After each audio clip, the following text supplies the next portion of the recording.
हाँ जी बेटा, अब हम अपनी चौथी वीडियो में देखते हैं कि किस तरीके से मुंशी जी के पिताजी उनकी बुराई कर रहे हैं। कह रहे ऐसी संतान किसी को न दे। अब अलोपीदीन जी कहते नहीं नहीं, ये तो बहुत अच्छे हैं।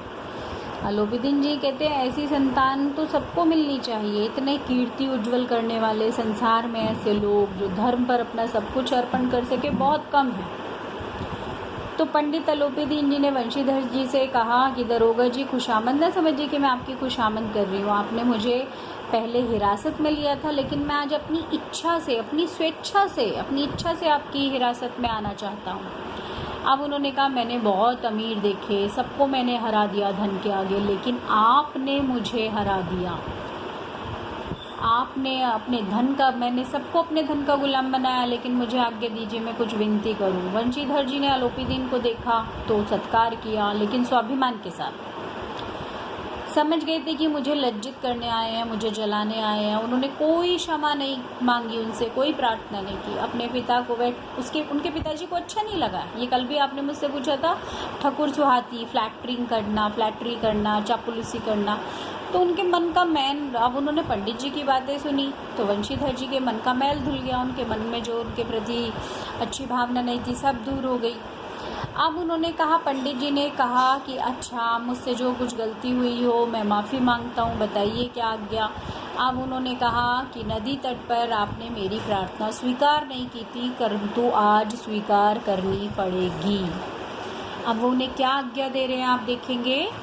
यहाँ पर वो उन्हें कह रहे हैं कि मैं आपको चाहता हूँ, एक स्टाम्प लगा हुआ पत्र निकाला। स्टाम्प होता है स्टाम्प पेपर जिसको आप बोलते हैं, आप हस्ताक्षर कीजिए, नहीं तो मैं जाऊँगा ही नहीं यहाँ से। अब उन्होंने देखा, पढ़ा तो उनकी आंखों में आंसू आ गए वंशीधर जी की। उन्होंने उन्हें क्या बनाया, स्थायी मैनेजर अपनी सारी जायदाद का।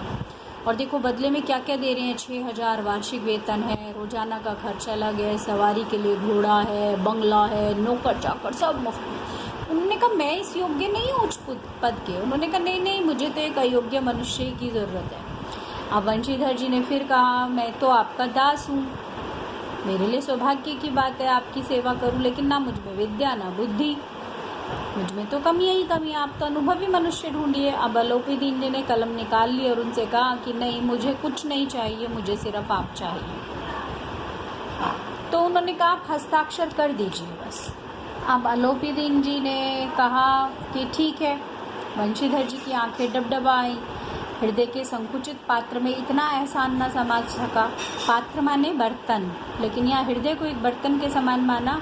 एक बार फिर पंडित जी की ओर भक्ति और श्रद्धा की दृष्टि से देखा और कांपते हुए हाथों से मैनेजरी के कागज पर हस्ताक्षर किए। और अलोपीदीन जी ने प्रफुल्लित होकर, प्रफुल्लित माने प्रसन्न होकर, खुश होकर उन्हें अपने गले से लगा लिया। तो आपने देखा यहाँ पर वंशीधर जी को उनकी ईमानदारी का क्या मूल्य मिला, ईमानदारी के बदले में उन्हें पुरस्कार क्या मिला। उन्हें इतने बड़े उनकी जायदाद के, अलोपीदीन जी की सारी जायदाद का स्थायी मैनेजर में नियुक्त कर दिया और इतना उनको पैसा मिल रहा है। आपने देखा ना, ईमानदारी कभी भी बेकार नहीं जाती। तो इस पाठ में आपने पढ़ा कि ईमानदारी के बदले में क्या क्या प्राप्त हुआ। कुछ समय के लिए हम अगर ईमानदार होते तो हमें हो सकता है दुख भुगतना पड़े, लेकिन सच्चाई कभी भी छिपती नहीं है। सच्चाई का फल हमेशा अच्छा होता है अगर आप सत्य के मार्ग पर चलते हैं। अब अगली वीडियो में हम इनके क्वेश्चन आंसर डिस्कस करेंगे। ये जितने भी आपके मौखिक प्रश्न हैं इन्हें आप क्लास वर्क में करेंगे, और साथ में ये प्रश्न उत्तर आप सब ढूंढ कर रखेंगे। और जब हमारी नेक्स्ट ऑनलाइन क्लास होगी उसमें मैं इन्हें डिस्कस करूँगी, और क्लास में बिल्कुल शोर नहीं होना चाहिए, ये बात ध्यान रख लीजिएगा।